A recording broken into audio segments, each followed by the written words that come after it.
today we're going to have the interview for MPP Logan candidacy. It's regarding to the Ontario budget. Okay, so everyone, if you have any question, you can feel free to ask. Thank you. What is new in this budget? Thank you. Thank you for that question. Before I answer the question, I have to thank you to the Hotspot News, Mary and Jay. Thank you for being here, and also CC News, Hong Yin, and also CCTV Media, Jennifer, and thank you for being here.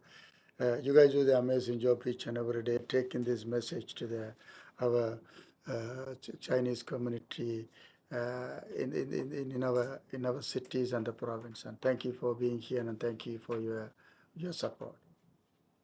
So this budget is a very, very important budget. I think this is the one in a kind, because it's trying to address what are the challenges we are facing by the U.S. administration. President Trump administration put the tariff. You know that the whole world is talking about. This is a budget is immune, and also came out of this challenging time. That is my opening statement. On that note, the immediate support for the tariff-impacted workers and businesses, providing 6-month interest and penalty-free period to any Ontario business from provincial taxes. We are only talking about the provincial. We cannot control the federal taxes. Creating the Protecting Ontario Account Fund, the fund of $5 billion, designed to provide business with the critical support. Whatever support we need to sustain the small businesses in Ontario, and also providing more competitive and self-reliant economy. What that means, providing an additional $1.3 billion to support businesses over 3 years to temporarily enhance and expand the Ontario-made manufacturing investment tax credit. Someone want to make any product, manufacturing product, any product made in Ontario, made in Canada, we are going to give them a investment tax credit. That is another things in this budget. Because of this is a great time to do the creative stuff in Ontario, Canada. Canada is a first world country. Ontario is the rich province in Canada. There's a lot of human resources, like a Chinese communities. A lot of Chinese high-tech companies are in Markham and York region. They are very innovators. They can't start up any startup companies because of we having an economic war with the Donald Trump administration. This is a right time to do the startup companies. This investment is supporting that. So investing another important things, an additional $1 billion over 3 years in the skill development fund, capital and training stream, $2.5 billion funding to ensure that skilled workers across the province have the training they needed to enter the rewarding careers. So this is another important one. $1 billion go to training the newcomers, refugees, young people coming out of the university. How do you connect with the education, the degree and college degree and certificate to the workplace? So there is a gap between what the industry required, how that the education is there, but there is a linking. There's a linking funding.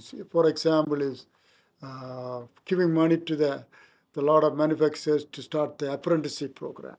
How they can train the foreign engineers. So Canadian-born engineers, they have a degree, but there's a job out there, but they are not equipped with the knowledge.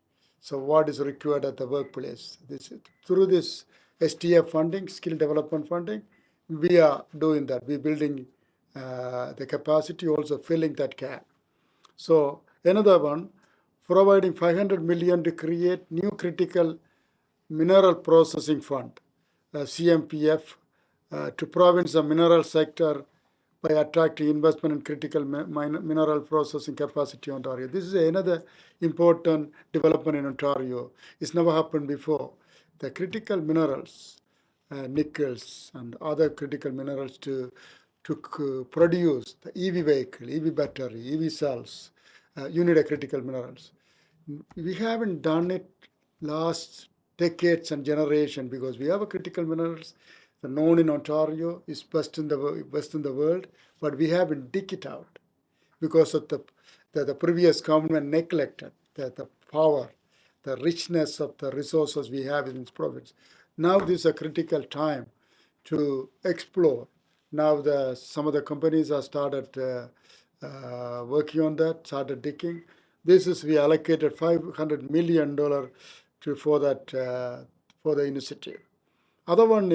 Other important thing is in this budget, the Building Ontario Fund, investing over $200 billion over the next 10 years, including over $33 billion in 25 and 26 calendar year Ontario Capital Plan.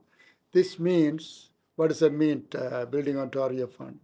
Investing an additional $400 million through the Municipal Housing Infrastructure Program, Housing Enabling Water System Fund, to address the high demand for the existing municipal infrastructure program, investing $758 million to support Toronto Transit Commission to purchase of 55 new transit for Toronto line subway to improve TTC transit capacity.